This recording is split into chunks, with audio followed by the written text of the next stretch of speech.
Selamat pagi teman-teman, selamat datang kembali di channel YouTube Pokop Art. Pagi ini saya sedang berhadapan kembali dengan pohon ini yang pernah saya buat kontennya kalau nggak salah 3 bulan yang lalu. Waktu itu saya melakukan styling ulang atau restyling.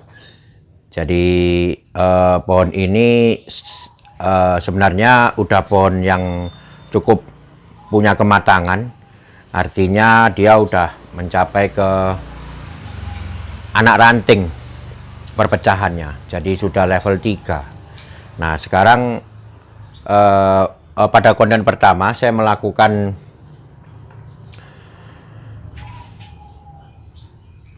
restyling, artinya mengadakan perubahan-perubahan sehingga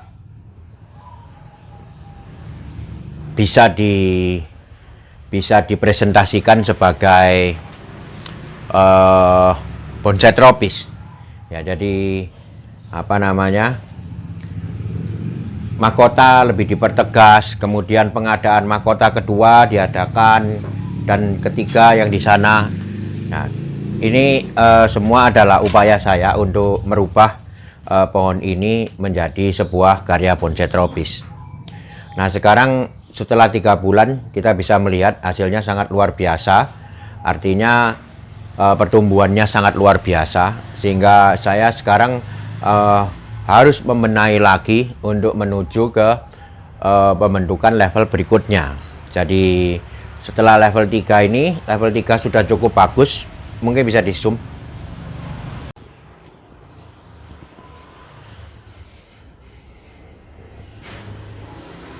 Nah ini adalah anak ranting, bisa dilihat dari bawah mungkin lebih jelas. Ini adalah anak ranting yang waktu itu 3 bulan yang lalu saya arahkan, kemudian sekarang sudah bertambah besar. Nah, pertumbuhannya juga sangat pesat, bisa 7-8 cm ini pertambahannya dari kawat asalnya. Ini adalah terakhir saya kawat ujungnya, sekarang bertambah sekian.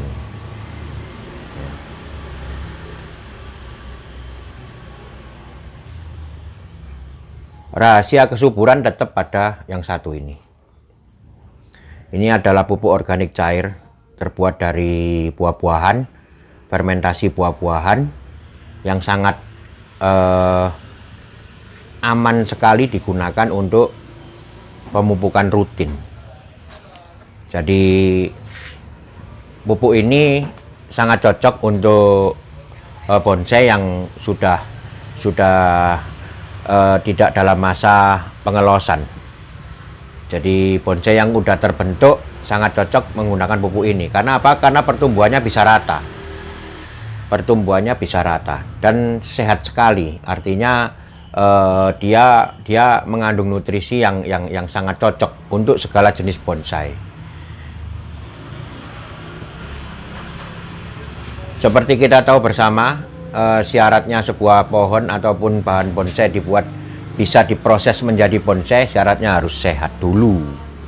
Nah, sehat itu ada bermacam-macam cara.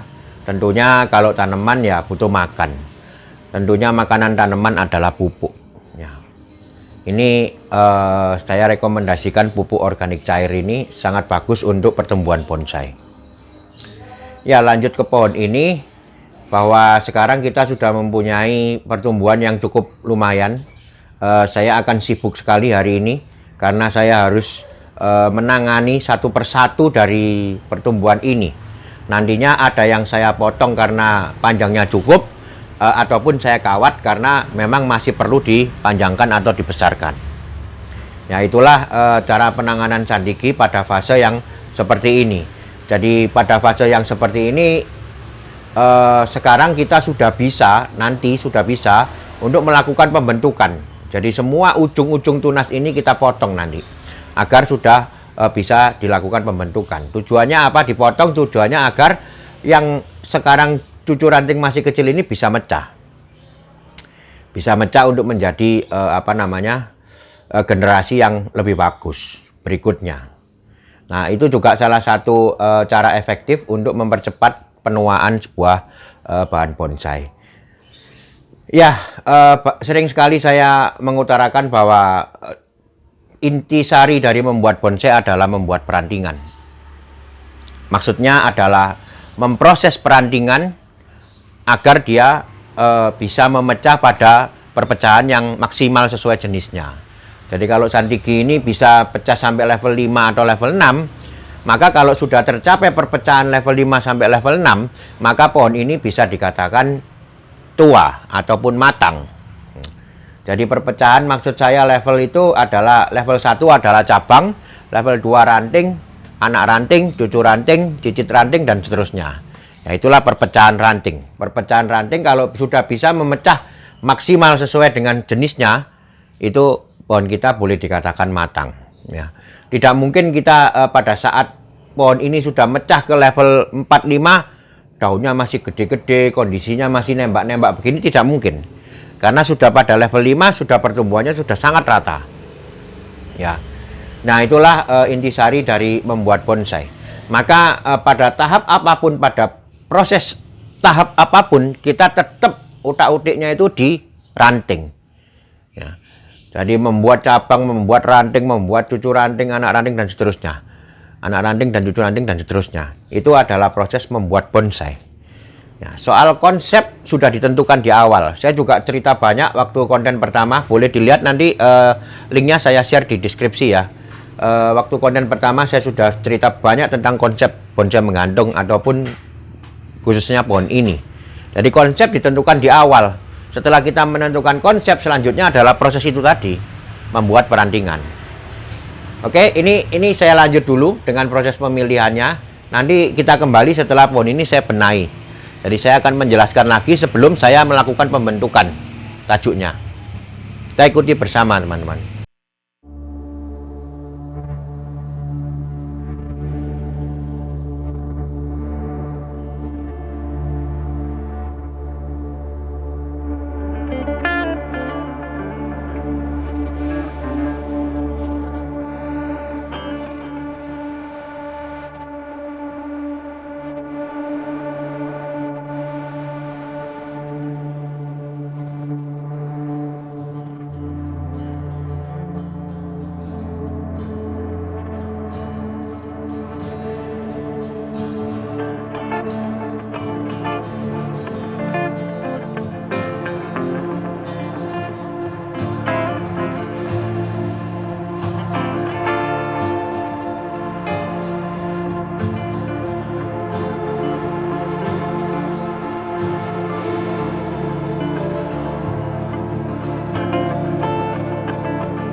Itu tadi proses saya melakukan penambahan pengawatan.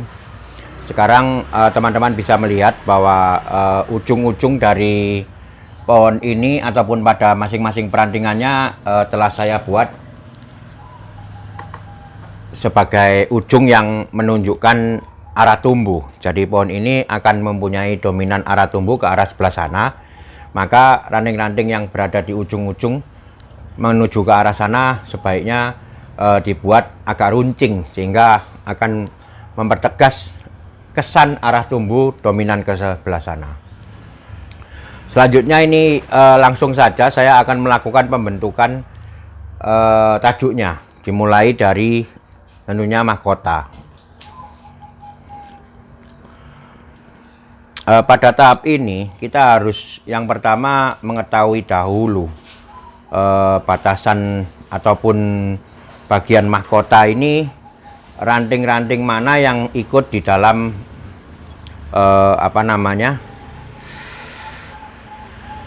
di dalam susunan mahkota. Nah, jadi kalau kita lihat di sini, ini adalah leher, kemudian mahkota adalah segala ranting yang berada di atas leher. Nah, jadi ini mahkotanya. Saya akan melakukan pemotongan yang mungkin tidak terlalu ke dalam dulu. Jadi ini adalah pembentukan dasar dulu untuk melihat nantinya seberapa besar mahkota ini saya perlukan, ataupun bentuk yang bagaimana yang saya inginkan. Jadi ini adalah pemotongan dasar, pemotongan pertama, pembentukan dasar.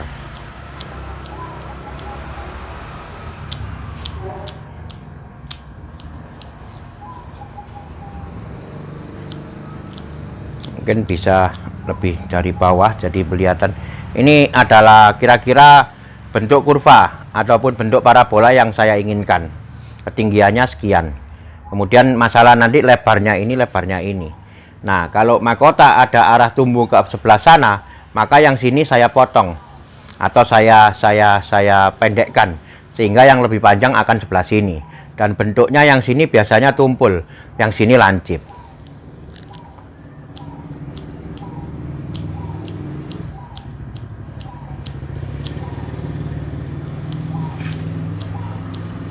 Nah, ini saya mulai pendekkan yang sebelah sini untuk mendapat bentuk yang agak tumpul.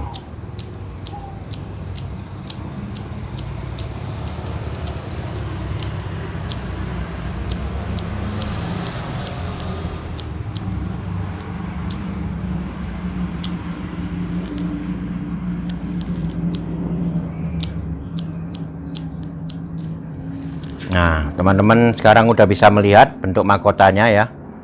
Nah, di sini agak tumpul, kemudian yang di sana lancip. Pada tahap ini kita masih belum bisa untuk mengeluarkan atau memperlihatkan kondisi awan-awan, pemisahan-pemisahan, karena memang perpecahannya masih pada level 3 menuju ke 4 ini. Jadi seperti tadi di awal saya sudah utarakan bahwa bonsai yang matang adalah bonsai yang telah mencapai perpecahan maksimal pada masing-masing jenisnya.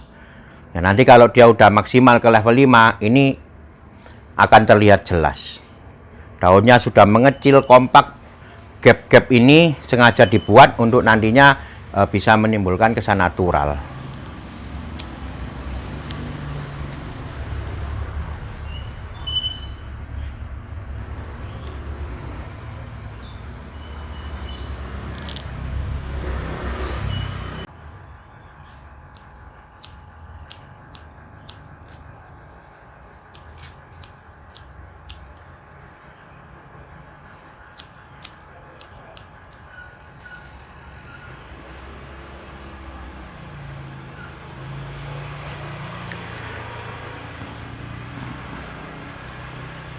Untuk sementara saya tidak akan memotong ujung-ujung ini dulu.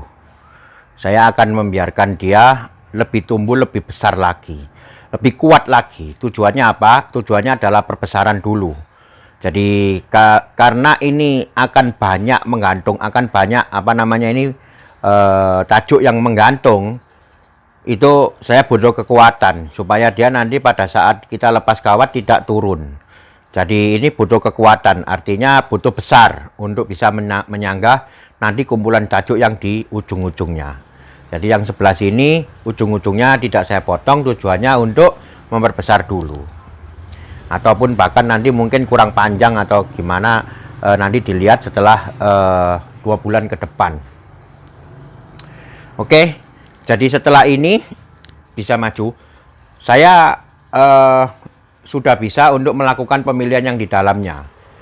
Ini sangat penting teman-teman. Jadi pertumbuhan-pertumbuhan liar di dalam ini harus segera dihilangkan agar bisa mendapat konsentrasi tumbuh kepada pertumbuhan yang di ujung ranting-rantingnya. Jadi ini dibuang dulu.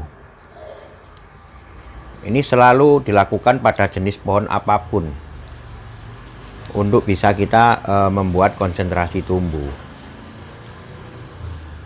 Ya, ini juga salah satu cara agar kita bisa mempercepat proses terjadinya kematangan perantingan. Dengan demikian pohon kita juga akan lebih cepat mencapai proses ataupun kondisi kematangan.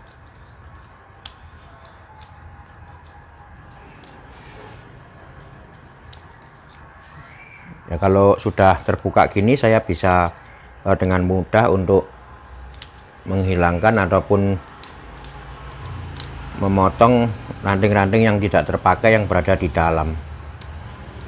Di sini harus bersih.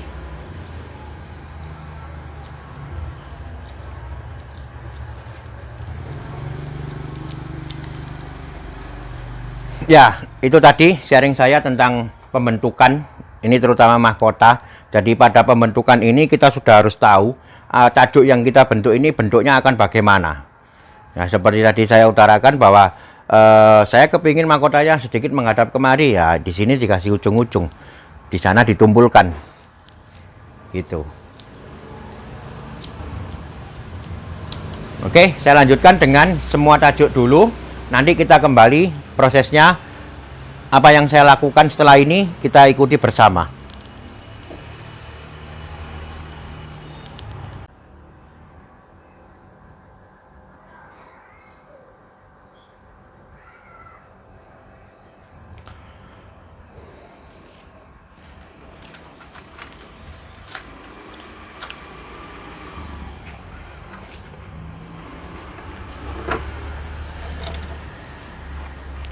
Nah, ini sudah selesai teman-teman. Jadi inilah hasil sementara pada proses kali ini. Saya sudah memperoleh bentuk-bentuk tajuk. Ada yang masih kepingin diperbesar dulu, kita biarkan untuk pembesaran. Ini juga ada pohon kecil yang pada konten pertama saya kepingin menyatukan antara kehidupan pohon ini dengan kehidupan pohon yang besar ini. Tentunya nanti masih ada penyesuaian skala, artinya agar nanti dua pohon yang berukuran berbeda ini bisa tampil dalam satu kondisi ataupun satu sudut pandang dengan skala yang sama. Jadi nanti yang ini terlihat memang seperti pohon kecil, yang ini seperti pohon besar. Kedua-duanya harus menunjukkan atau mempresentasikan karakter masing-masing.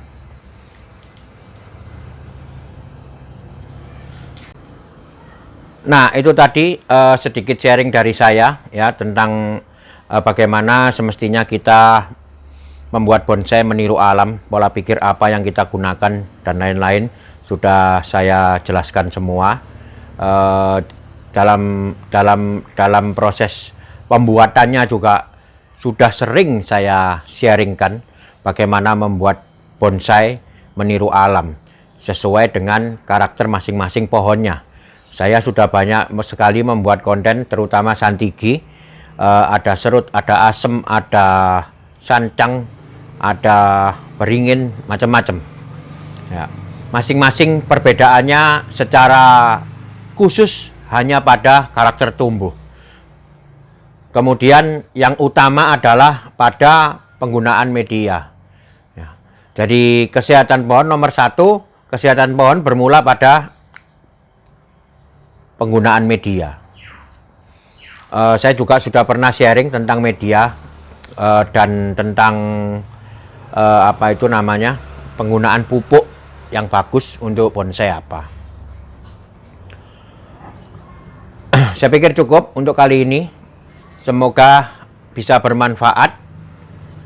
Silahkan ditanyakan di kolom komen sehubungan dengan konten ini. Nanti linknya yang konten pertama akan saya share di deskripsi. Oke teman-teman, terima kasih telah menyimak. Ikuti terus channel YouTube Bokop Art untuk segala info, teknik, dan sharing saya membuat bonsai. Tetap semangat, mari kita berkarya, karya bonsai Indonesia, bonsai tropis, konsepnya Bokop. Salam Bokop.